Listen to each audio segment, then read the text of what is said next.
Dragii noștri prieteni, bună seara! Bine v-am întâlnit în această frumoasă seară din nou, pe care am pregătit-o așa cu un invitat special. Ursula s-a specializat în ultimii săi ani de viață să cunoască natura omului ca să servească natura relației umane. Și din observațiile pe care eu le am asupra muncii ei, am văzut că are un background foarte dedicat lumii de psihoterapie și de căutare interioară a ce este omul. Este life coach, este autor, este psihoterapeut și are o foarte puternică apropiere de lumea pe care vrea să o cunoască, să se apropie, să se conecteze, să se lege unii cu ceilalți. Și principala ei muncă este să abordeze natura esențială a omului și puterea pe care ea o are. A studiat și șamanismul, a studiat și ca asistent universitar, a studiat și NLP-ul, și Feng Shui-ul, și meditație, a făcut și Vipassana și are și multe alte pelerinaje pe la diferite mănăstiri din lume. Și pentru că am văzut această experiență pe care ea a strâns-o, vreau să o invităm în această seară să discutăm despre această calitate a iubirii, ce face ea, ce înseamnă ea și cum noi putem să o creștem înăuntrul nostru. Acum cu toții știm că ea din nefericire vine la pachet cu niște învățături primite din partea educațională destul de eronate și nu ne lasă să trăim adevărata ei potențialitate și valoare și exuberanță când simțim că există ceva, o trăsătură de iubire în noi. Iubirea de multe ori este oprită de aceste programe sociale și nu reușim să o gustăm așa cu tot gustul ei și nu reușim să o creștem, pentru că nu apucăm să vedem nici la ceilalți cum este ea făcută. De asta e nevoie de un mijloc educațional și de la oameni specializați care s-au apropiat toate cunoștințele lumii ca să sintetizeze, să concluzioneze ceea ce poate să facă relația ca mijloc de desăvârșire în acest spațiu cosmic în care noi trăim. Relația este la bază pentru noi un instrument de lucru prin care să ne vedem pe noi înșine și pe partener în același timp și să conlucrăm către binele suprem, oricare ar fi acela. Așa că Ursula în această seară o să ne reveleze din ceea ce ea a adunat și a strâns aceste tainice lucruri la cum oamenii se pot conecta. O să abordăm mai mult partea de psihologie, psihoterapie, cum omul își poate da seama la ceea ce este înăuntru și ce posibilități are către a se deschide și către a ieși așa din acele traume din trecut care nu-i mai servesc clipei de acum. Așa că, Ursula, bună seara, bine te-am găsit! Bună seara, Alexandru! Mă bucur să fiu alături de tine și bună seara și vouă, spectatorilor noștri. Înainte să începem, vreau să prezint câteva lucruri foarte pe scurt. Aceste trei cărți pe care le vedeți acum pe ecran le puteți găsi. Ele sunt cărți dedicate pentru relațiile de cuplu și pentru revelarea posibilității lumii interioare a omului.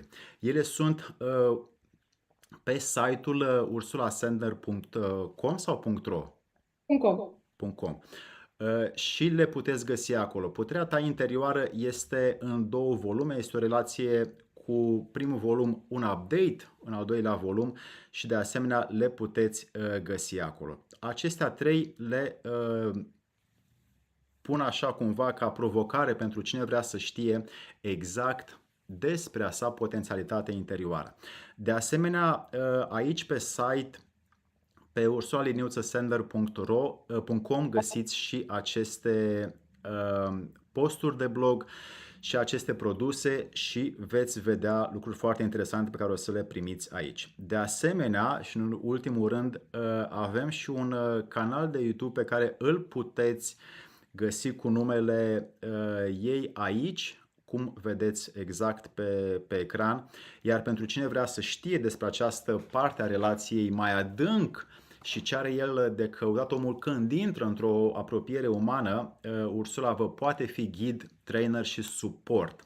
Ei bine, acum ca să intrăm așa cu destul de invaziv în lumea aceasta, pentru că nu vreau să pierdem timpul, o să intrăm cu o întrebare pe care foarte multă lume o trăiește, și anume că Se spune în poporul nostru drag că mi s-a rupt inima în două și vreau să te întreb cum influențează o relație actuală a omului traumele din relațiile anterioare avute. Când omul spune, Doamne, mi s-a rupt inima în două, ce mă fac mai departe? Și acele traume afectează relația actuală și oamenii nu dau totul pentru că le este teamă. Ce poate face un om care trăiește așa ceva?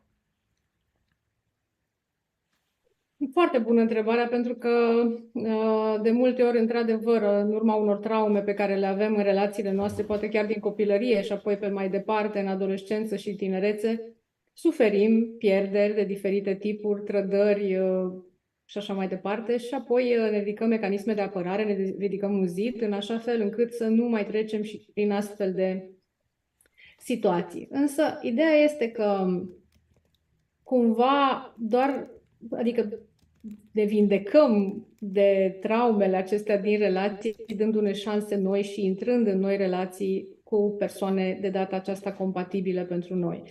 Adică, știi, cumva și de data aceasta e foarte bună expunerea in vivo, pentru ca să vedem că nu toate relațiile sunt la fel, nu toți oamenii ne tratează la fel și să ne expunem la situațiile care anterior ne-au făcut să suferim, cu speranța că vom da peste oameni, repet, de data aceasta compatibil cu noi. Și poate aici aș mai menționa încă un lucru, că, din păcate, uneori ne alegem partenerii pe baza unor pattern-uri pe care noi le avem din copilărie și atunci tendința este să reedităm ceea ce am trăit atunci. Sunt foarte mulți oameni care amestecă iubirea cu suferința și tolerează suferința pentru că și durerea și poate abuzurile fizice, psihice, emoționale și așa mai departe, pentru că în copilărie părinții care se presupunea că iubesc au acționat și în acest fel asupra lor. Dar, da, putem să găsim relații vindecătoare, relații care să ne arate cum ar fi normal să arate iubirea, cum e bine să trăim și să ne dăm mereu o șansă, dar nu înainte de a înțelege care sunt mecanismele noastre psihice care ne determină să alegem un anumit tipar de partener. Există înăuntrul omului o calitate a lui de a reține mai mult evenimentele dificile sau traumele, șocurile din relațiile anterioare. Cum se poate debarasa el pe el însuși de aceste lucruri? Scopul minții noastre, a neocortexului nostru, dacă vrei, este să învețe care au fost pericolele și să ne păzească de pericole. Cu siguranță avem tendința și mintea noastră, al cărei scop este rezolvarea de probleme și supraviețuirea până la urmă, este să observăm care sunt posibilele pericole din mediu. Și atunci, dacă noi, ca să ne ferim de ele, evident, în momentul în care noi înțelegem aceste aspecte, putem să ne raportăm diferit la ele, adică gândurile negre, fricile noastre, temerile.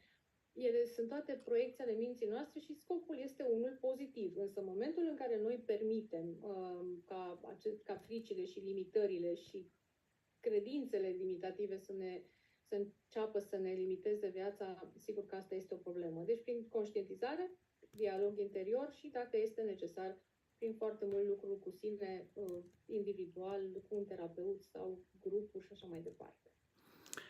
Bun, hai să intrăm într-o parte pe care ar fi bine să o clarificăm pentru oamenii care văd acest live, această emisiune. Există totuși niște calități a atașamentului și niște calități ale iubirii pe care o putem noi numi un mijloc de apropiere mai puternică.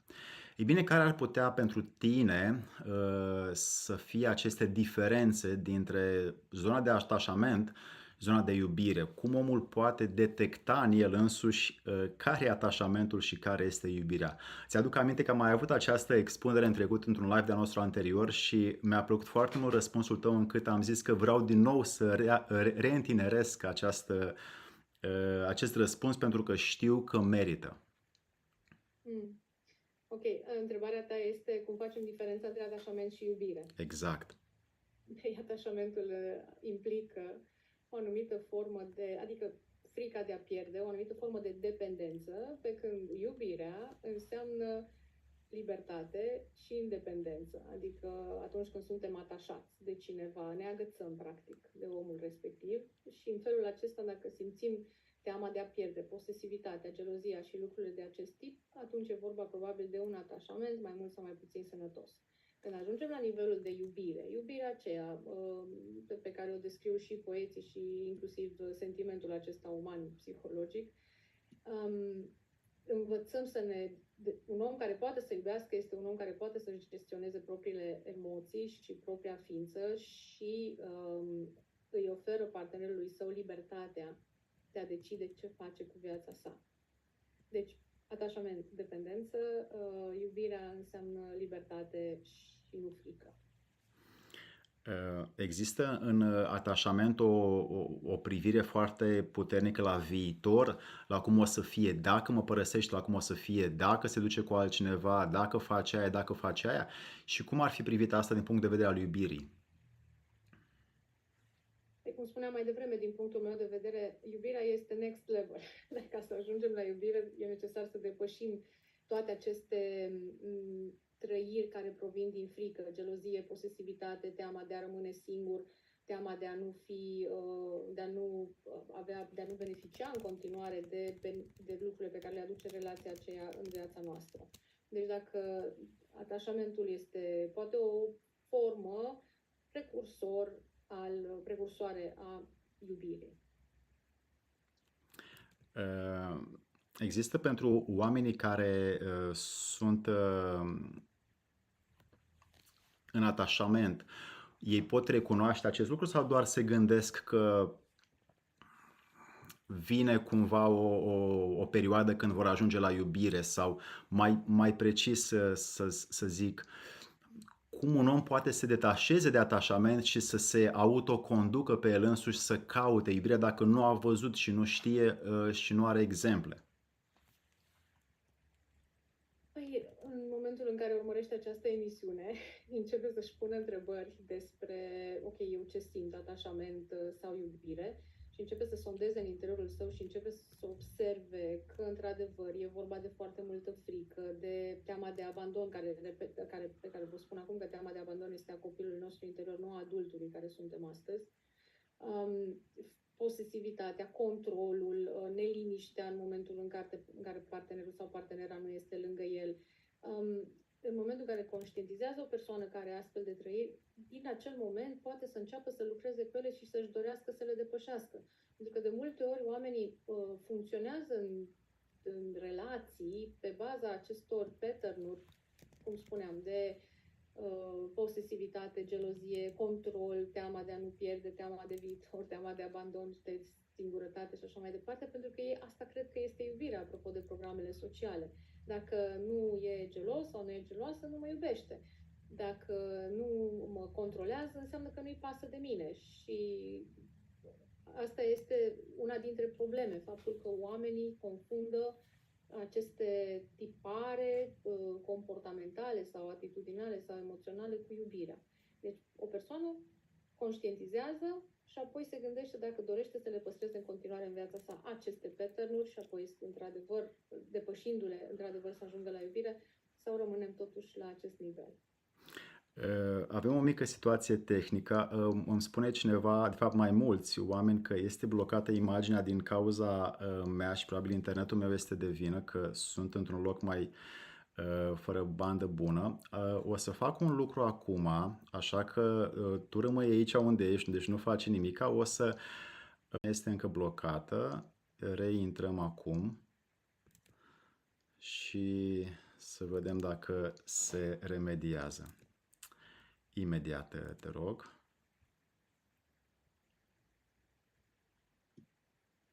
Am înțeles că nu e scris corect numele meu în burtieră?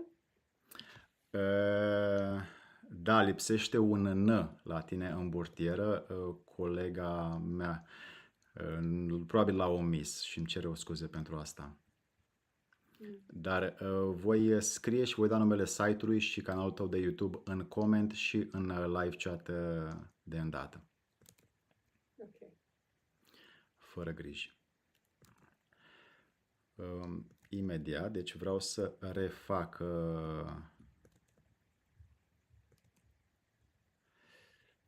Nu știu de când este blocată imaginea, oamenii au auzit tot ce am vorbit noi, dar nu au văzut și vreau să o și vadă pentru că este natura live-ului asta. Imediat.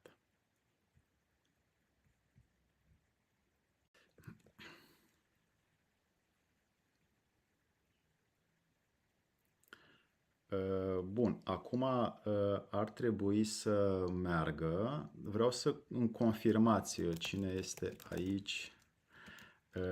Avem nevoie de confirmare. Dacă se vede și se aude, ar trebui să meargă.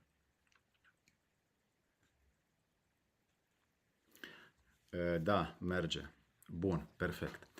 Bine, acum, deci s-a auzit prima parte, însă o să reluăm partea de atașament și partea de iubire, pentru că aici vreau să punem accentul pe ceea ce înseamnă fiecare dintre ele.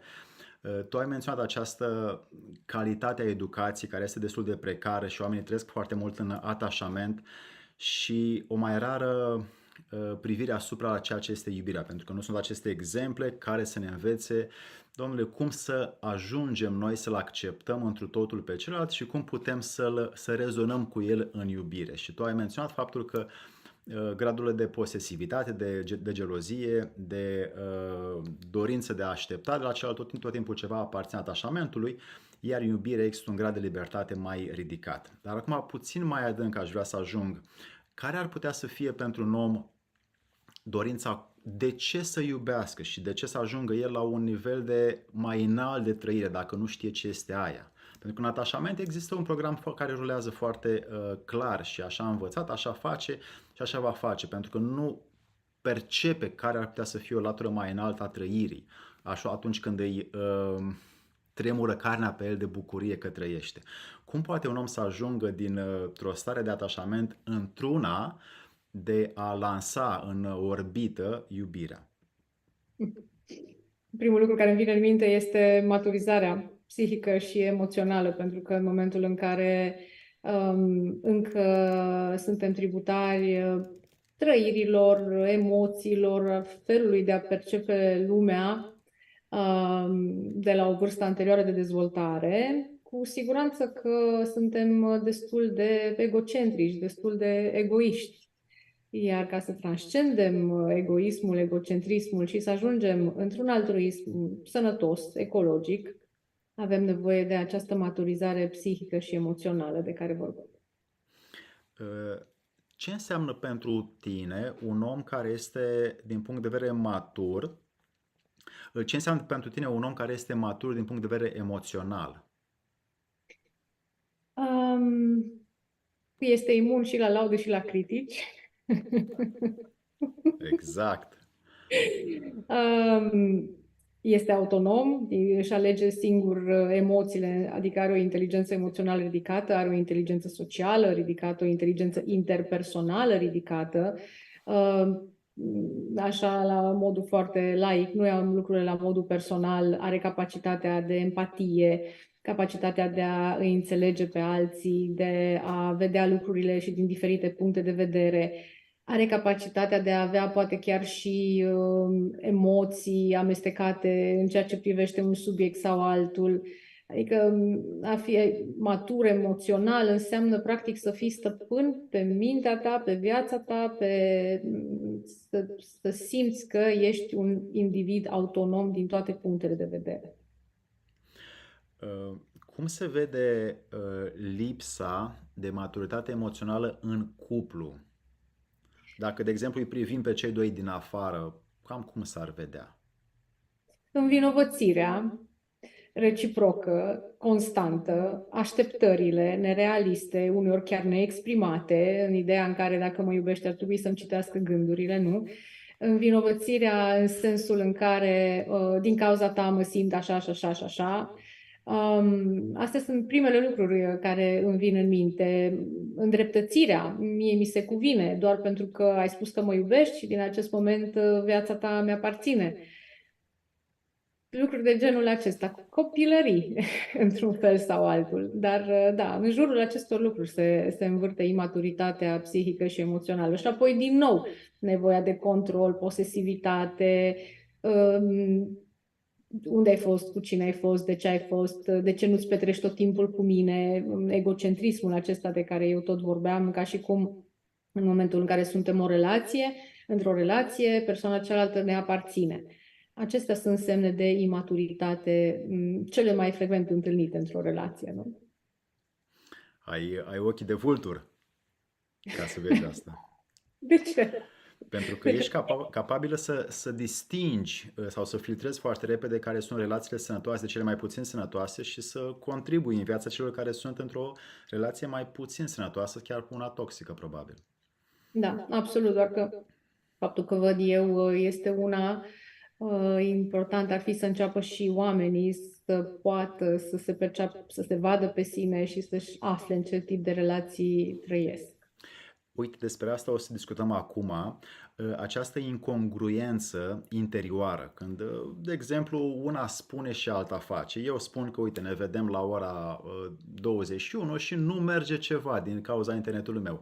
Deci una am zis că o să decurgă într-un mod armonios și alta am făcut. E un lucru exterior sau un exemplu. Dar se întâmplă foarte des în relații să promitem și să ne jurăm și să ne promitem marea cu sarea că o să facem și că o să o schimbăm. Și ulterior, datorită faptului că nu există o congruență interioară, adică una spunem și aia să facem, apare această foarte des și repetată atitudine a iluziei și a visului că o să fim bine și că o să ne iubim și că o să ne apropiem și o să ne conectăm și uite cât o să fac eu pentru tine.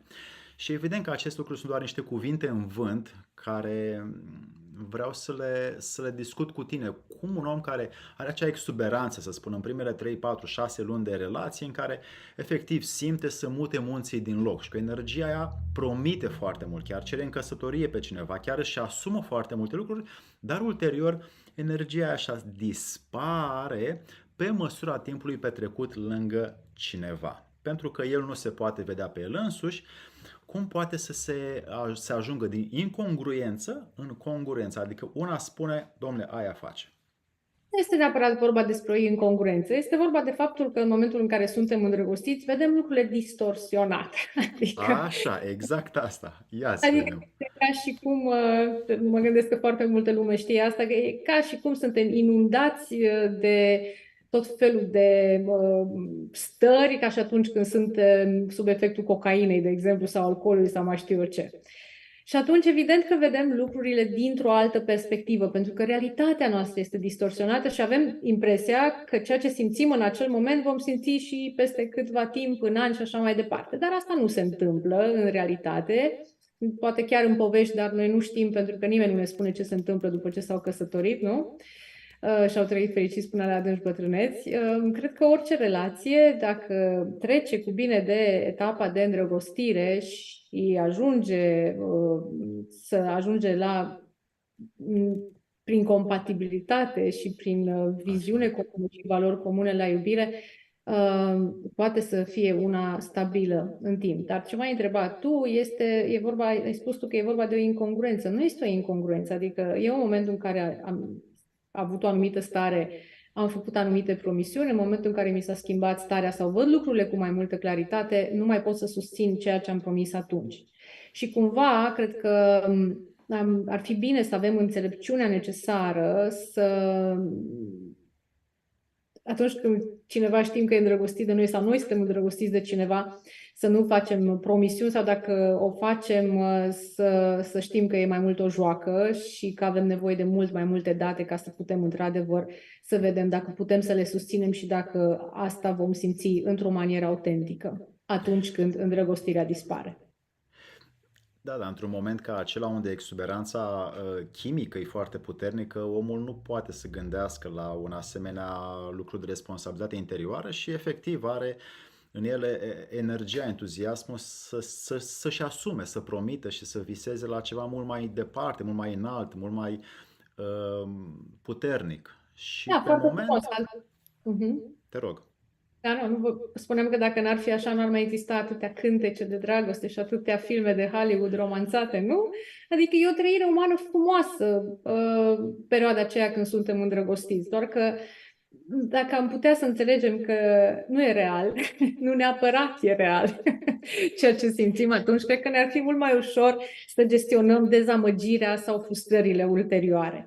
Adică chiar dacă știi că un om e îndrăgostit de tine și vine și îți promite că veți fi și fericiți până la adânci bătrâneți, s-ar putea să fie doar o linie dintr-un bas pe care să nu putem să o susținem. Și chiar ar fi important să ajungem la maturitatea emoțională și psihică necesară, în așa fel încât să ne cunoaștem pe noi și să nu luăm decizii în perioadele în care avem vârfuri emoționale, fie pozitive, fie negative. Adică deciziile pe care le luăm sub imberul emoțiilor se pot transforma în adevărate, să zicem, doar probleme în Ce viitor. formală și ce diplomat ai spus. Vreau să punctez aici un pic acest lucru, pentru că după observațiile pe care le am, deși în fiecare relație venim cu un bagaj din trecut și intrăm așa cu toată puterea, totuși nu există o cunoaștere de sine bogată sau puternică. Cazurile sunt individuale și intime la fiecare. Însă, cum vezi tu că ca un om să se pregătească pentru a susține o relație încât să fie congruent și responsabil de la început și până la sfârșit în aceeași manieră? Există așa ceva din observațiile tale? Mie mi-ar plăcea să existe. În sensul în care fiecare dintre noi ar fi ideal, minunat, să trecem printr-un proces de autocunoaștere și dezvoltare personală. Și aici mă refer pur și simplu la a deveni conștienți de pattern-urile care funcționează în mintea noastră, de bagajele cu care venim, de traumele cu care venim și să ni le rezolvăm înainte să intrăm într-o relație și sigur că să dăm peste parteneri care fac același lucru. Asta este ceea ce mi-aș dori eu, în viziunea mea, așa arată o lume ideală, care nu aducem bagajele noastre în relație. Și atunci, evident că dacă noi am avut grijă de noi înșine, de a ne cunoaște interiorul, de a face curat acolo, de a pune lucrurile în ordine, deja în momentul în care vom intra în relații, practic vom aduce ceea ce deja noi avem în interiorul nostru. Dacă avem haos, aducem haos în relație, aduce și celălalt haosul lui și de aici, după cum vedeți, lucrurile arată cum arată. Însă în momentul în care noi ne-am dat voie să petrecem timp în solitudine, până în momentul în care simțim că am devenit stăpâni pe noi și pe mintea noastră și pe viața noastră și abia atunci să intrăm în relație ar fi minunat. Altfel, avem nevoie să corectăm lucrurile din mers, făcând introspecțiile acestea și vindecând aspecte din noi în momentul în care, în cadrul relaționării sau relației, ies la suprafață anumite aspecte care nu au fost conștientizate, vindecate și lucrate la noi. Cam la ce grad să ajungă un om care vrea să susțină o relație sănătoasă? Cam la ce grad de cunoaștere spirituală și interioară și comportamentală, dacă putem să spunem asta, ca să își asume să susțină o relație? Niște iartă-mă, atitudini pe care el să le vadă la el însuși. Ideea ar fi, din punctul meu de vedere, să intrăm în relații în momentul în care avem de dăruit. Nu când vrem lucruri. Și atunci, vezi, sunt atât de simple lucrurile astea pe care le spun eu, nu? Pentru că în momentul în care intru într-o relație, pentru că doresc, eu sunt ok cu mine și doresc să ofer. Pur și simplu să ofer. Să-mi împărtășesc viața, să-mi îmbogățesc viața, să aduc un plus de valoare în viața mea. Să nu intrăm în relații în momentul în care avem nevoi. Pentru că atunci sigur că vom cere, vom deveni dependenți, vom ajunge în relațiile acestea de simbioză, toxice, disfuncționale.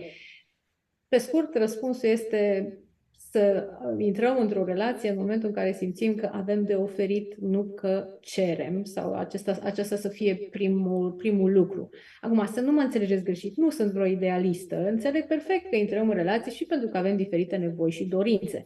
Dar în momentul în care suntem disperați să găsim pe cineva să ni le satisfacă, mie îmi vine greu să cred că mai putem să ajungem să iubim. Pentru că un om flămând, între ghilimele, un om care are nevoi, se va atașa de persoana care îi satisface acele nevoi într-o manieră nesănătoasă și relația respectivă va fi sub imperiul fricii, posesivității și a tuturor acestor lucruri de care am vorbit mai devreme.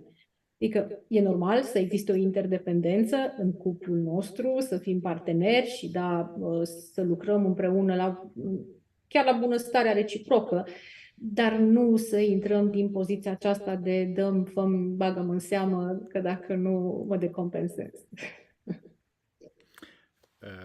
Am observat că oamenii totuși își creează, datorită basmelor și filmelor și literaturii și altor povești, își creează un fel de așteptare că partenerul trebuie să fie în acest fel, sau mai merg la tarot, mai merg la vrăjitoare, mai merg la diferite alte instrumente din afară și li se face un profil, la ce ți-ar potrivi ție.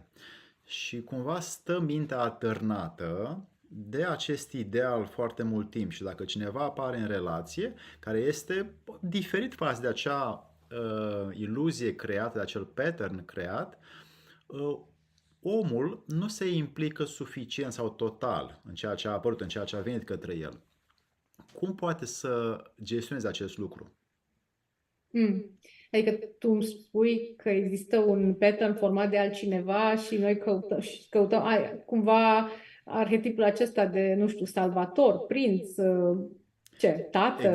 Exact. Da. Noi ne creăm că așa trebuie să fie partenerul, partenera mea. Și când apare altcineva în viața noastră care vine să ne dăruiască ceva, noi cumva stăm cu mintea atârnată și agățată de acea iluzie care noi o avem. Și ce poate să facă un om ca să depășească asta? Da, sau să gestioneze asta, sigur. Să gestioneze asta. E foarte bună observația ta, însă întrebarea mea este cum conștientizează că de fapt se află într-un program greșit. Și de fapt aici ai toată cheia, pentru că da, are aceste pattern-uri în minte, are modelul pe care îl caută, pe care îl urmează, sigur va da dismiss, adică nu va intra în relațiile care nu sunt pe acel pattern. Aici intervine conștientizarea, să-și dea seama că este într-un pattern greșit, să-și dea seama că lucrurile pe care le caută în acel moment nu sunt bune. De-abia apoi poate să facă o schimbare într-un sens sau altul. Doar că, nu, de multe ori aici conștientizarea nu apare, ci doar suferința sau, da, uite, poate chiar suferința poate să fie un mijloc bun de a începe să ne punem întrebări. De ce mi se întâmplă mie toate astea? De ce nu apare persoana X, Y, Z și așa mai departe? Ce le-ai sugerat sau ce le-ai sugestionat la oameni să facă când idealul lor nu apare și apare altcineva în viață?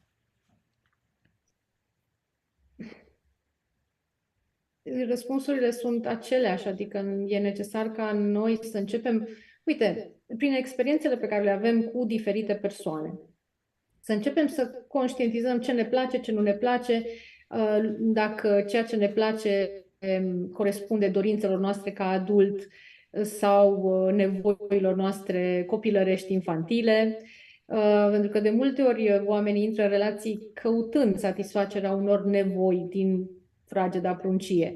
Iar în momentul în care, și observ că am făcut diferența, am spus nevoi ale copilului și dorințe ale adultului, pentru că adultul nu neapărat are nevoie, are dorințe, că nevoile și le satisface cumva prin forțele proprii. Iar în momentul în care începe să-și dea seama exact de ceea ce vorbim noi aici, că doar așteaptă să îi se dea să se facă un anumit model, acesta eșuează, să înceapă să-și recompună în mintea sa sau să compună în mintea sa un alt fel de ideal. Eu chiar cred în ideea aceasta că noi, oamenii, prin experiența noastră de viață și prin interacțiunile repetate pe care le avem cu cei din jurul nostru, ajungem să ne cunoaștem și pe noi înșine și pe ceilalți, în sensul în care, cum spuneam, foarte simplu, asta îmi place, nu-mi place, asta vreau, asta nu vreau. Dar în momentul în care suntem tributari unor modele din copilărie sau, eu știu, cenușăreasa albă ca zăpada și așa mai departe, evident că, da, aici sunt multe de spus, pentru că în momentul în care, foarte pe scurt zic, dar în momentul în care noi, mai ales noi femeile, nu ne percepem ca fiind cenușăreasa sau albă ca zăpada sau mai știu eu ce, fata care trăiește într-o manieră foarte nefericită până apare prințul și dacă femeile continuă să trăiască așa și nu-și asumă responsabilitatea propriei vieți, practic și asta este o rețetă pentru dezastru. Okay. Ursula, care sunt, ne întreabă cineva în live, cât de important este compatibilitatea la nivel spiritual, fizic și mental într-o relație. De exemplu, ca să adaug eu puțin la întrebare, unii oameni se înțeleg foarte bine în ideile pe care le au, în mărturisiri, în lucruri, să spun, raționale, mentale și logice. Și mai puțin poate să înțeleg în partea fizică. Sau alții înțeleg foarte bine în partea fizică, dacă vine vorba de a face un plan împreună, e dezastru total. Cum oamenii pot măsura acest nivel de compatibilitate și cam ce ar putea să facă așa ca exercițiu, tehnică, abordare? Cum pot măsura gradul de compatibilitate? Da. Păi, dacă te simți bine sau nu te simți bine. Știi cum? Dacă te simți înțeles, acceptat și validat în autenticitatea ta, fără să fie necesar să faci niciun compromis sau niciun sacrificiu. Da, din punctul meu de vedere, compatibilitatea este o condiție sine qua non în relații. Compatibilitatea la nivel de valori, credințe, stil de viață și alte aspecte. Acum, întrebarea ta pe care ai spus-o mai înainte, că unii oameni se înțeleg la nivelul ideilor, mai puțin pe plan fizic sau alții pe plan fizic și așa mai departe, fiecare dintre noi e important ca pentru sine să stabilească niște priorități. Ce e mai important în viață? Ce doresc de la partenerul meu de viață? Vreau un tovarăș de viață, o persoană cu care să pot să am discuții intelectuale sau să mă simt validat la nivel mental? Sau pentru mine cel mai important lucru este interacțiunea fizică, sexualitatea poate, nu? Și atunci, în funcție de asta, ne căutăm și partenerii cu care să rezonăm din acest punct de vedere. Pentru că, sigur că o persoană care are dorința de a vorbi despre Kant și Nietzsche, iar cealaltă, partenerul, își dorește să facă sex, cel mai probabil vor avea dificultăți pe termen mediu și lung. Însă, în momentul în care găsim oameni care sunt la fel ca noi din start și au aceleași priorități în viață, pentru că suntem cu toții diferiți și în autenticitatea noastră vedem lucruri diferite și ne dorim lucruri diferite, în felul acesta putem să avem relații funcționale.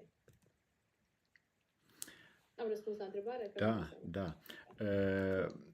Am iarăși o semnalare că tocmai s-a oprit acum puțin imaginea. Vreau să refac ceea ce am făcut înainte.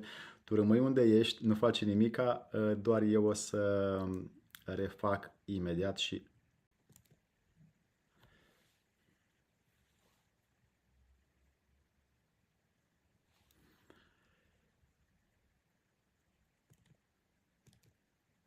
Bun, acum am revenit, suntem aici. Vreau să readuc această situație la cum putem să gestionăm frica de schimbare. Pentru că unele relații curg așa cu timpul și este o obișnuință care e foarte des întâlnită și nu mai există noutate, bucurie, vitalitate, energie, dăruire și aceste atribute se diminuează.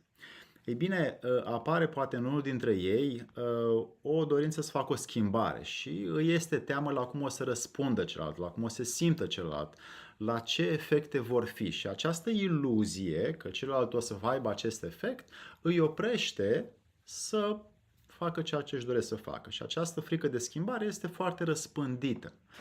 Ce poate face cineva care există cu această gândire, simte să facă ceva, își dorește, este în el însuși, dar nu reușește din cauza iluziei care și-a creat-o la cum o să reacționeze celălalt? Răspunsul e foarte simplu. Să își asume, în primul rând, ceea ce își dorește și să fie convins că acea schimbare este înspre binele său și apoi să comunice cu partenerul despre asta.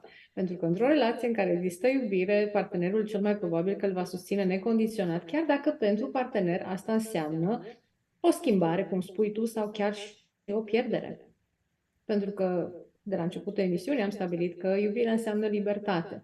Iar în momentul în care partenerul tău este mai împlinit sau își dorește să își îmbogățească viața într-un fel sau altul, asta tu nu, primul lucru la care te gândești nu este cum afectează, n-ar fi cum afectează asta pe mine, ci să-l susțin pe el sau pe ea în așa fel încât să-și îndeplinească adevăratul potențial sau întregul potențial.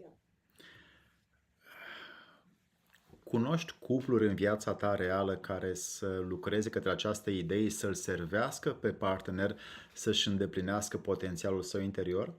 Da, eu cunosc. Tu cunoști? Cunosc, da, și ce putem noi acum să aducem, mai ales tu și după aia și eu, încât să servească ca model, ca exemplu pentru cei care ascultă? Ce fac acești oameni? Da. Cumva e situația aceasta graduală de care ți-am spus. În primul rând, ca noi să începem să ne devenim conștienți de noi înșine, să ne vindecăm în interiorul nostru, să ajungem în relații în momentul în care nu avem nevoie de ele, dar ni le dorim, cu persoane cu care suntem compatibile și pe care, în primul și în primul rând, Alexandru, le putem respecta și aprecia și admira pentru ceea ce sunt. Pentru că în acest moment, în momentul în care există respect, admirație pentru partenerul tău, sigur că relația este o relație dinamică și este o relație, și sigur reciproca e valabilă, adică ambii parteneri se respectă și se prețuiesc reciproc. Și atunci relația este o relație dinamică în care fiecare își înflorește și încearcă să-și îmbunătățească viața prin ceea ce face și ceea ce este și în felul acesta împreună evoluează pentru că se și inspiră unul pe celălalt. Ar fi posibil pentru un om care... mai degrabă să împărtășesc eu această trăire față de pe care o am față de oamenii pe care îi cunosc, că trăiesc într-un asemenea principiu. Există în ei o dorință de a-și dărui unul altuia bucuria de a fi în relație și de a-și susține ideile și de a-și le împărtăși unei altora în cel mai crud de sincer mod posibil. Și acest lucru e greu observabil la foarte multe cupluri pe care le cunosc personal, dar rar la unele. Iar la acelea mi-am ridicat cumva ochii să văd că în ei stă o dorință de a dărui, dar cu o forță de vitalitate extraordinară. Și am observat că cei care fac aceste lucruri, efectiv, a lor energie de cuplu este mult mai bogată. Sigur. Cum spuneam mai devreme, e important să intrăm în relație în momentul în care avem ceva de dăruit și să ne asociem viața sau destinul de o persoană pe care să o prețuim și care să fie la fel de dornică ca noi să-și întâlnească, să-și trăiască și să-și îndeplinească întregul său potențial. Iar asta nu poate fi decât o sursă de bucurie. În momentul în care vezi că un om lângă tine înflorește în diferite feluri și asta aduce un plus inclusiv relației din toate punctele de vedere. Poate chiar în felul acesta ieșim din rutina aceea și din blazarea aceea în care trăiește majoritatea. Adică aspectele acestea sunt doar benefice cuplurilor și oamenii care depășesc energia fricii de schimbare, de pierdere, care se maturizează, cum spuneam, la nivel psihic și emoțional, nu pot decât să se bucure de îmbogățire până la urmă, nu? Pentru că despre asta e vorba. Atunci când partenerul nostru își dorește ceva, să facă mai mult sau mai bine sau mai altfel în viața sa, este vorba de o îmbogățire și asta, el îmbogățindu-se, automat se îmbogățește și cuplul. Deci e un lucru extraordinar, nu înțeleg cum să nu salutăm asta. Și chiar dacă persoana de lângă noi își dorește prin schimbarea respectivă să încheie drumul pe care l-am parcurs împreună, chiar dacă asta ne provoacă tristețe, este tot un aspect benefic să avem capacitatea să le liberăm, deși nu era lanțuri, dar să îi permitem să își urmeze propriul destin, pentru că oricum rămânând alături de noi și cu visurile frânte și cu aripile legate, oricum nu mai putea fi vorba de o relație funcțională sau benefică pentru nimeni. Stai că s-a blocat iarăși imaginea, dar s-a auzit o...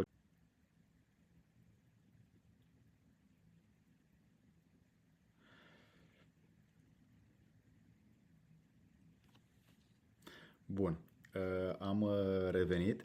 Vreau să aduc în discuție această latură a părții fiziologice pe care un om practic o caută în orice relație intră.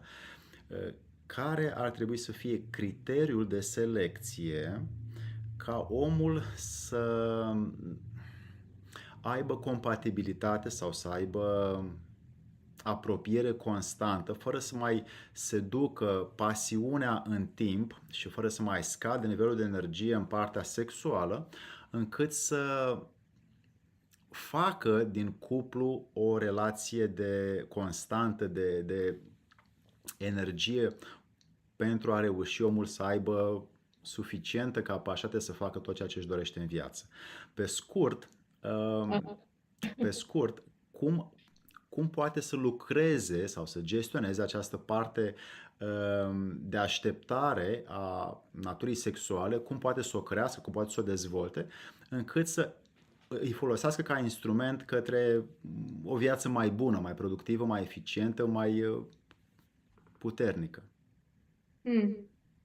Da, nu m-am gândit la acest aspect niciodată, pentru că eu îmi imaginez că într-o relație în care există compatibilitatea aceasta sexuală, și e foarte important să existe compatibilitatea sexuală, și mă refer aici nu neapărat la pasiunea aceea, pentru că pasiunea aceea în timp scade sau chiar dispare. Mă refer aici și la nivelul libidoului, la felul în care sunt din punct de vedere sexual partenerii. Deci dacă există această compatibilitate și la nivel sexual sau și din perspectiva așteptărilor sexuale, cred că lucrurile funcționează de la sine. Iar dacă această compatibilitate sexuală nu există, nu se prea poate face nimic, în sensul în care noi nu putem să mimăm pasiunea sau să aducem pasiunea în relații dacă ea nu există, n-a existat de la început sau a dispărut pe parcurs. Mie îmi vine greu să cred asta, dar sigur nu pot să mă pronunț asupra unui aspect pe care nu este domeniul meu. Ai fost în Orient, ai văzut că acolo se promovează foarte mult ideea de sexualitate pentru ca omul să se desăvârșească, să crească spiritual. În Occident există mai mult latura de plăcere și de punct culminant. Ei bine, noi trăim cumva la mijloc și avem și partea occidentală, dar și partea orientală, pentru că foarte multe idei vin de acolo. Cum poate un om lucra cu aceste două aspecte încât partea aceea, energia aceea sublimă de cuplu, care se întâmplă să fie foarte puternică, de creează o nouă formă de viață ca un copil, din partea sexuală, să fie folosită și pentru o capacitate interioară de a fi mai sănătos, de a fi mai capabil, de a avea mai multă forță și putere și determinare interioară. Da, foarte interesant ce spui tu. Repet, psihosexologia sau aspectele acestea care țin de sexualitatea în cuplu nu sunt specializarea mea, însă cumva eu văd lucrurile ușor diferit. Ok? În sensul în care energia creatoare, care se poate exprima și sexual, este cea care ne determină de cele mai multe ori să facem,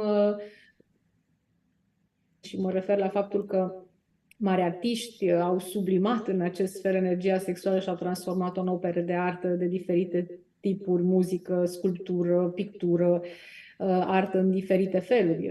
Energia aceasta creatoare, care creează, cum ai spus tu, chiar și o altă viață, poate fi pusă în slujba profesiei noastre, nu neapărat consumată în timpul unui act sexual. Bun. Deci am punctat împreună ceea ce practic vroiam să lămurim pentru oamenii care văd această emisiune, că totuși poate fi direcționată și folosită și către ceva mai înalt și mai puternic decât o parte a unei plăceri de moment. Sublimată. Energia sublimată, deturnată către altceva, nu? Da. Te rog, spune-mi, care este pentru tine un mod de abordare când auzi că mă supăr când partenerul meu nu face ca mine? Eu îi propun ceva să facem de mâncare în seara asta și el vrea altceva și eu mă supăr pentru că nu face ca mine. Cum abordezi tu într-o psihologie de cuplu această direcție, care e foarte des întâlnită în atât de multe contexte? Mai ajută persoana să conștientizeze că cât de egocentrică este ea și cât de neîndreptățită este să își dorească ca partenerul său să funcționeze în funcție de nevoile și dorințele sale. Și să-și asume acest lucru. Adică în momentul în care mă supăr că un om nu funcționează cum îmi doresc eu, înseamnă că eu sunt pur și simplu o persoană egoistă, egocentrică și astfel de comportamente nici ar trebui încurajate, validate sau acceptate de către partenerii noștri. Nu, faptul că nu te supără el sau ea pentru că nu face ce vrei tu, problema este la bază și anume cum de-ți permiți tu să-i ceri partenerului tău să facă altceva decât își dorește să facă. Și aici din nou revenim la imaturitate egal posesivitate, control, gelozie, așteptări nerealiste versus iubirea care înseamnă libertate. Și acceptarea, nu neapărat necondiționată, acceptarea partenerului în autenticitatea sa. Pentru că despre asta e vorba. Dacă eu pot să accept în mod autentic pe cineva, adică așa cum este el, atunci îl iubesc. Nu pot să-l accept, ar fi foarte bine să încep să-mi pun întrebări despre ce anume simt mai exact față de persoana respectivă. Pentru mine este extraordinar cum ai descris acum, pentru că am realizat că de fapt e nevoie de foarte multă pregătire interioară a fiecăruia dintre cei doi ca să ajungă în acest punct. Absolut. Dar este suficient, dar spus, este suficient să intre în contact cu aceste idei de care noi discutăm aici, nu doar noi discutăm, adică informațiile acestea sunt peste tot, și apoi să aducă în cuplu astfel de principii noi pe care să înceapă să-și construiască relația. Iarăși aur iese prin cuvintele tale, dar uite că foarte multe exemple arată că deși teoria este foarte răspândită, cum tu ai menționat, totuși practica e dificilă pentru că există ceea ce se numește în noi o obișnuință de a ne comporta și de a fi și de a ne manifesta și nu putem să integrăm chiar tot ceea ce aflăm.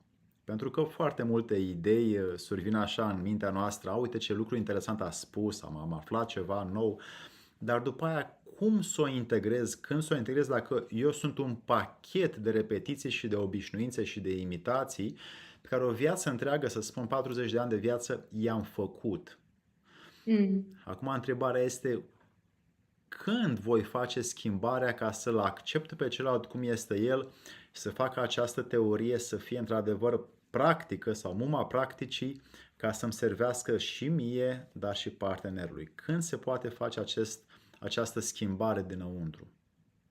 În momentul în care conștientizezi că este benefic pentru tine să faci această schimbare, pentru că dacă nu consideri că e benefic și ai anumite beneficii secundare, urmând în continuare felul în care ești, și anume folosind manipularea sau șantajul emoțional, că despre asta e vorba în exemplul tău, nu?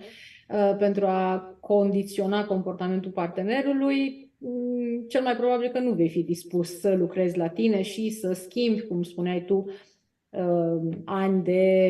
mulți ani de obișnuințe. În momentul în care, de multe ori se întâmplă asta, în momentul în care o persoană nu mai poate să-și atingă obiectivele uzitând de vechile mijloace, va fi nevoit să încerce lucruri noi. Dar pentru asta e necesar ca să dea de parteneri asertivi, maturi, de persoane asertive, mature, care să stabilească limite și granițe în așa fel încât să nu mai permită să-și atingă obiectivele în acest sens. Deci, de obicei, durerea interioară este cea care determină pe oameni să facă o schimbare sau faptul că nu mai pot să-și atingă obiectivele în felul în care au făcut-o înainte. Și există și varianta ideală despre care eu vorbesc, și anume asumarea unui demers de autocunoaștere și de maturizare psihică și emoțională interioară. Da, ceea ce tu practic faci prin suportul pe care îl oferi ca omul să se cunoască pe el însuși mai mult și mai repede, pentru că n-are o existență întreagă la dispoziție. Te rog, spune-mi, pentru această latură a unui cuplu care, să spun, e de ceva timp în relație, să spun, de 10, de 15 ani, care ar putea să fie abordarea să renunțe la momentele acelea când am fost noi fericiți, când am fost noi triști, când am făcut noi lucrurile alea, când am făcut noi planurile alea și să se recalibreze în ceea ce este acum între noi, în ceea ce trăim acum, după ce ne cunoaștem mai bine, după ce ne știm experiențele, bogăția dinăuntru, căutările, cum să se raporteze mai mult nu la ceea ce a fost, ci la ceea ce este și la ceea ce poate deveni. Vreau să devenim și noi foarte conștienți de faptul că absolut toate relațiile sunt dinamice și în continuă schimbare, exact cum suntem și noi ca oameni, mai ales până la anumite etape de vârstă. Și atunci persoana cu care am început o relație acum 10-15 ani nu mai este la fel și nu ar fi normal să mai fie la fel. Noi nu mai suntem la fel, poate nu mai avem nici măcar aceleași principii sau aceleași dorințe pe care le aveam acum 10-15 ani.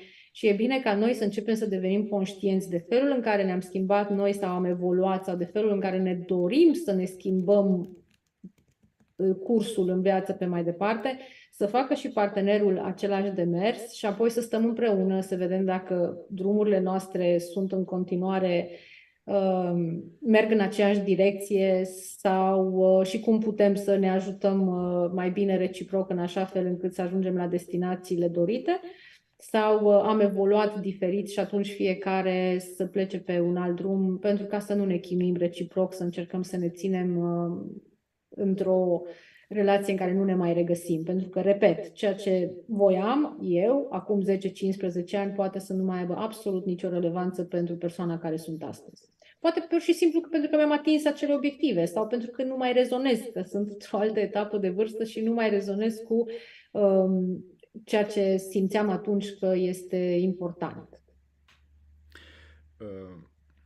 Primim o educație de la cei din jurul nostru, mai ales de la părinți, tutori, profesori, bunici, cadrele care sunt în contextul primilor 10-15 ani de viață și ulterior acestea devin cumva reale în relația de cuplu pe care noi să o avem. Cum ar putea o familie care are copii în preajmă, tinerei, deci sub 15 ani și îi construiește să facă ca să le dea o pregătire către o relație sănătoasă din punct de vedere psihologic, sufletesc și fizic. Te referi acum la părinți, ce pot să facă părinții? Da. În primul rând, părinții vreau să devină conștienți că nu voi spune absolut nimic nou acum, că ai lor copii preiau de la ei prin interiorizare comportamente, atitudini, modalități de raportare interpersonală și așa mai departe. Și dacă există o incongruență între ceea ce spune părintele și ceea ce face părintele, întotdeauna copilul va lua ca model ceea ce face părintele. Deci ceea ce poate să facă un părinte este ca să-și trăiască în așa fel viața încât să devină un model pentru tânărul pe care îl are în grija sa și să-și asume faptul că acel copil se uită la el și va avea cel mai probabil dorința să reproducă cu bune și cu rele atmosfera de acasă. Deci aceste programe învățate pe care încă părinții nu și le pot desăvârși vor rula și în viitorul adult care va crește.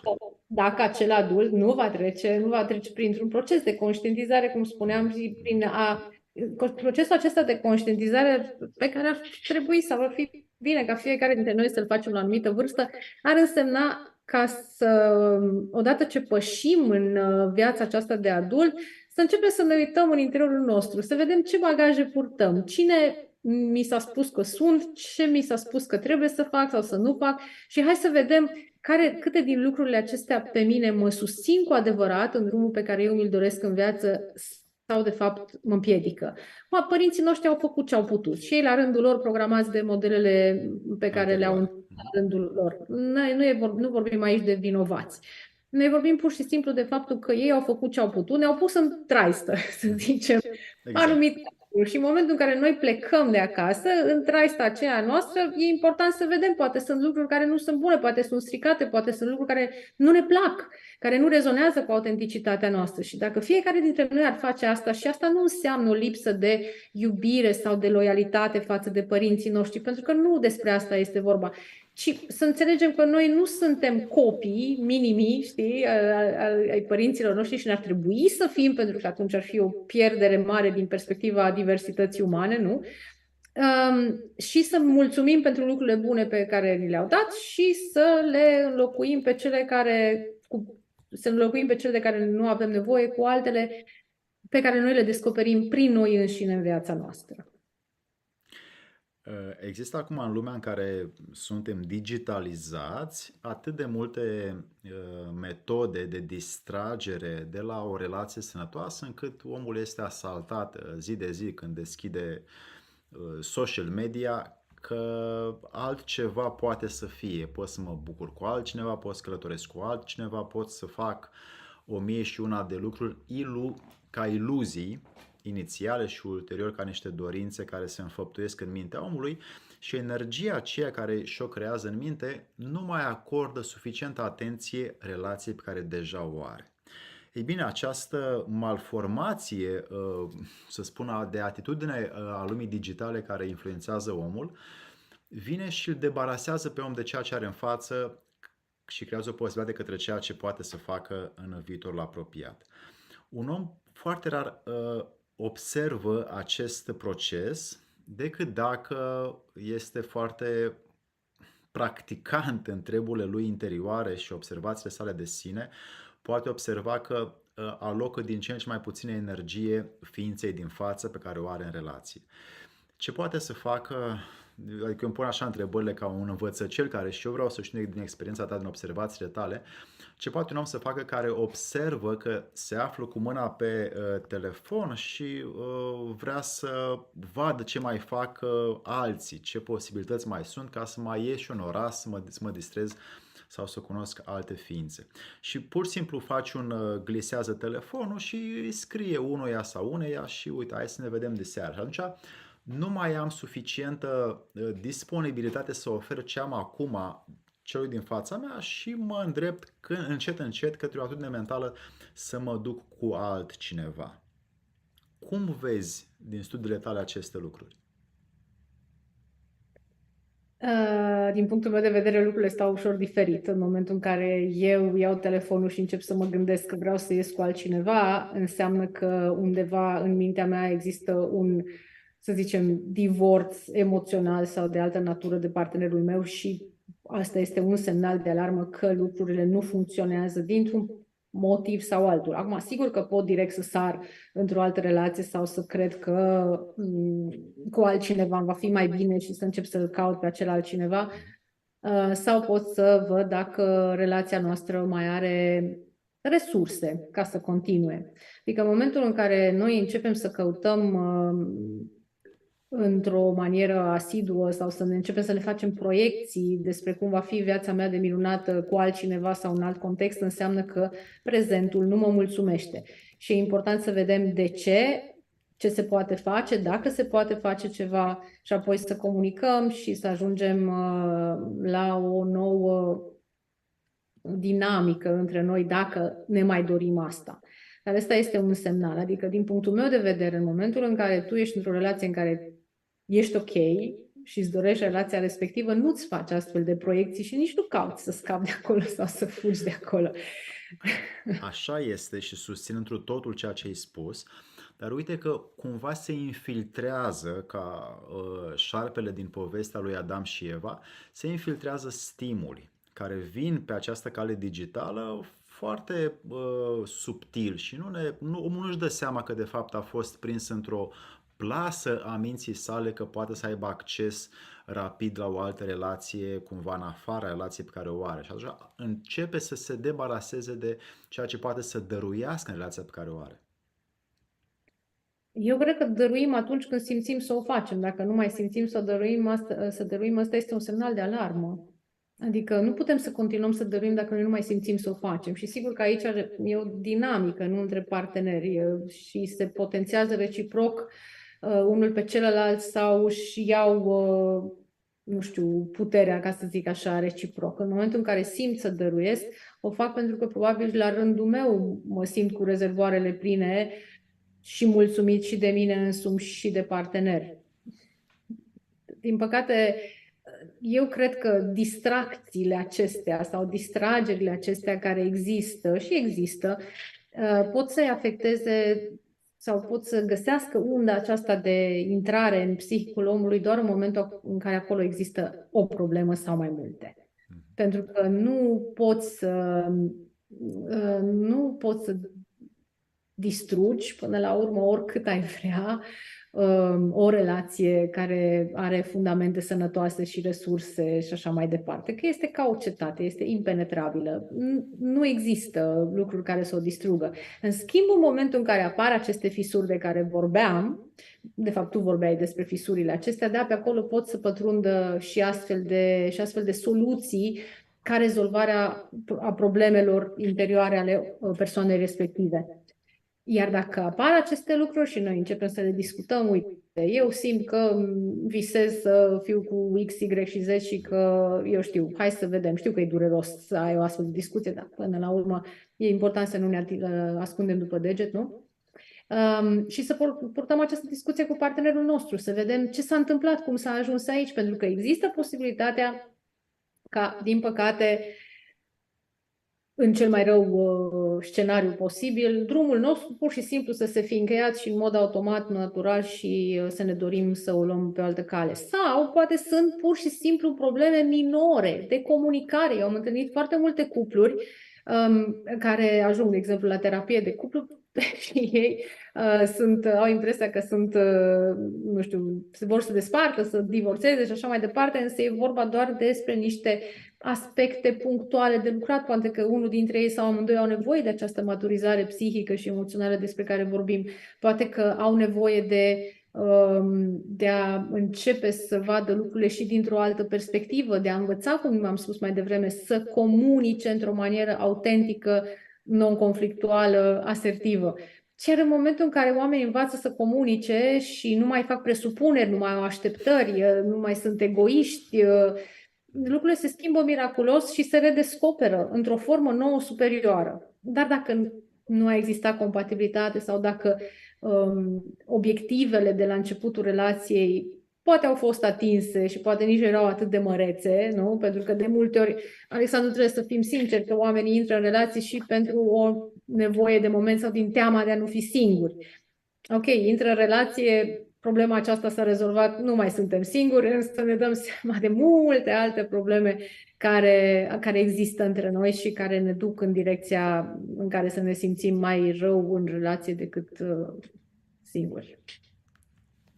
Foarte frumos ai descris acest lucru. Mă gândeam acum că a fost o întrebare foarte bună care este în live, a pus-o Claudia. Ce am putea să facem când unul dintre cei doi parteneri evoluează mai repede sau caută mai mult să se cunoască pe sine și celălalt mai puțin? Și într-un caz și în altul, cam care ar putea să fie abordarea? În momentul în care, adică fiecare, pornind de la premisa că fiecare om are dreptul să-și trăiască viața exact așa cum își dorește, fie că este într-o relație sau că nu este într-o relație. Și fiecare dintre noi decide care este nivelul de evoluție psihică, fizică, spirituală, materială, profesională la care vrea să ajungă. În cadrul unui cuplu avem dreptul ca fiecare dintre noi să ne urmăm chemarea noastră autentică legată de acest aspect de care spuneam de evoluție. Întrebarea care se pune este dacă partenerul care a evoluat mai mult își dorește să mențină relația cu partenerul care nu are aceeași dorință în sensul acesta și invers, dacă partenerul care nu-și dorește să evolueze sau poate nu este încă la nivelul acesta, își dorește să mai aibă o relație cu celălalt în forma asta nouă. Și din nou intervine comunicarea. Ok, tu poți să fii oricât de spiritual vrei, să ajungi în nirvana, nu știu, habar n-am. Că sunt unii care fac asta, da? Absolut, adică să vedem dacă pentru partener, cum e pentru partenera asta, dacă își dorește să fie cu o astfel de persoană sau nu. Sau își dorește, de fapt, să fie cu altcineva cu care să poată să bea vin în continuare și să se ducă la meci. Nu știu, zic și eu, avem dreptul să facem orice în viața asta, nu există rețete, nu suntem obligați să evoluăm, nu suntem obligați să fim într-un fel sau altul. Fiecare alege pentru sine. Dacă vrem, ok, dacă nu, nu, în relații e important să vedem că putem să-l acceptăm pe celălalt în autenticitatea sa, cum spuneam mai devreme. Și în felul în care alege să se schimbe în diferite momente din viața sa. Eu am observat foarte des în observațiile pe care le am față de cuplu și față de oameni în general că există tot timpul unul mai învățat și mai educat decât celălalt și foarte rar nivelul spiritual și cel comportamental este similar. Și totuși există un soi de, după un timp, după câțiva ani de relație, există un soi de ori celălalt care este la un grad inferior își dorește să acceseze, să învețe, să se educe, să se cunoască, ori pleacă din relație prin diferite, ori este părăsit pentru că celălalt merge mai departe. Pe de cealaltă parte, cel care cumva a muncit mai mult, a făcut mai multe eforturi, el vrea să dea o mână de ajutor și să dea sfaturi sau să fie un suport sau să dăruiască mai mult celui care încă nu o face și îi se respingă aceste idei. Și atunci mă întreb, cam care ar trebui să fie natura de a aborda când unul, să spun, vrea să-l ajute pe celălalt, de exemplu, uite o carte, poți să o citești, ți-ar prinde bine. Aoleu, nu. Stop. Sunt cazuri foarte multe, nu? Sau filme, sau uite, ascultă melodia asta, sau intră și tu în starea mea, intră și tu în cunoașterea mea, că ăsta e mesajul. Cum ar putea cineva care este la un grad spiritual sau comportamental sau psihologic mai înalt să împartă din această cunoaștere unuia care nu este, care este într-o relație unul cu celălalt? Nu poate să împartă absolut nimic decât dacă își dorește. Persoana respectivă are o dorință sau o nevoie fundamentală să meargă pe aceeași cale sau să aibă deschidere către aceleași lucruri către care are partenerul. Și am spus tocmai înainte pentru că în momentul în care îi spui unui om, uite, ia cartea asta, cred că o să-ți prindă bine, o faci având o atitudine de superioritate, ca și cum eu am ajuns acum să știu aceste lucruri, ia și tu, că uite, ai nevoie, ești vai de capul tău. Ok? Adică e foarte important să înțelegem și cred că e de bun simț ce urmează să spun acum. Cunoașterea, evoluția, dobândirea de absolut orice plusuri, dacă vrei, în viața noastră, nu ar trebui să ne transforme în persoane cu complexe de superioritate sau în persoane arogante sau în persoane care să creadă că ei trăiesc mai bine sau știu mai bine. Pentru că nu am, după cum ți-am spus înainte să începem misiunea, nu duc lucrurile în spiritualitate, dar cred că fiecare dintre noi are dreptul să trăiască la nivelul de conștiință la care se simte confortabil să fie sau pentru care a venit ca să fie. Și atunci, în momentul în care cineva, știe, imaginez că e ca și cum urci pe un munte, există un munte, sunt oameni care au ajuns deja în vârf, alții sunt la poală și atunci cel care a ajuns în vârf sau, mă rog, mai sus decât ceilalți să aibă atitudinea asta de condescendență asupra celorlalți, ia, fă și tu asta, nu e în regulă. Iar dacă facem asta în cuplu, deja din momentul în care suntem într-o relație, ceea ce putem să facem dacă noi suntem persoana care am ales să evoluăm, este să vorbim despre noi și despre beneficiile pe care le are pentru noi această evoluție și această schimbare.